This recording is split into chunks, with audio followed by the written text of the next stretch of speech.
Liitumeressä Mosasaurus hallitsee suurimpana saalistajana. Elasmosaurus liukuu hiljaa aaltojen alla. Xifactinus syöksyy eteenpäin saalistaan kohti. Ammoniitit täyttävät nämä muinaiset syvyydet. Plesiosaurus tutkii merta elegantisti. Jättiläinen Arkhelon liikkuu hitaasti veden halki. Tämä esihistoriallinen hai hallitsee meriä. Ihtiosaurus jahtaa uskomattomalla vauhdilla. Outo olento ajelehtii lähellä merenpohjaa.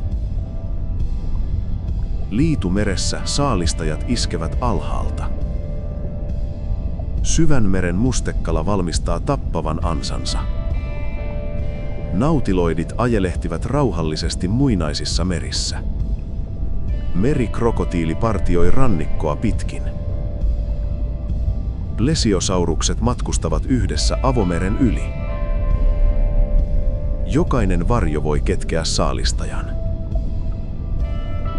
Omituiset muodot kulkevat virtausten mukana. Kalat kokoontuvat tiiviisti paetakseen.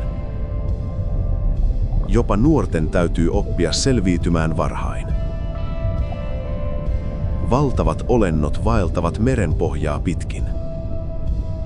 Nämä meret jättävät jälkensä ikuisesti. Tässä liitumeressä jotkut matelijat nousevat hengittämään. Valtava varjo liikkuu hiljaa yläpuolellamme. Kun ruoka ilmestyy, kaalos alkaa. Rauhalliset vedet ketkävät usein suuria vaaroja. Meren alla maa on yhä elossa. Jopa vahvimmat voivat loukkaantua. Yöllä meri muuttuu mystiseksi ja hohtavaksi.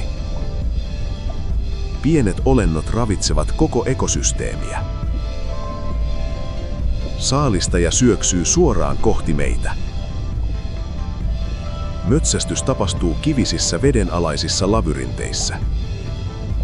Näissä merissä mikään ei mene hukkaan. Voimakkaat myrskyt muovaavat vedenalaista maailmaa uudelleen.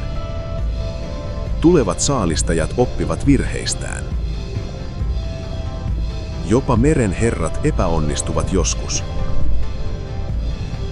Nämä meret ketkevät uskomattoman monimuotoisuuden. Omituiset olennot nousevat esiin syvistä luolista. Tällä nopeus voi ratkaista selviytymisen. Kilpailu muokkaa ravintoketjua. Jopa vahvat elinympäristöt voivat romahtaa. Jotkut uhat pysyvät melkein näkymättöminä. Suuret vaellukset ohjaavat elämää meressä. Tämä esihistoriallinen meri ketkee yhä monia salaisuuksia.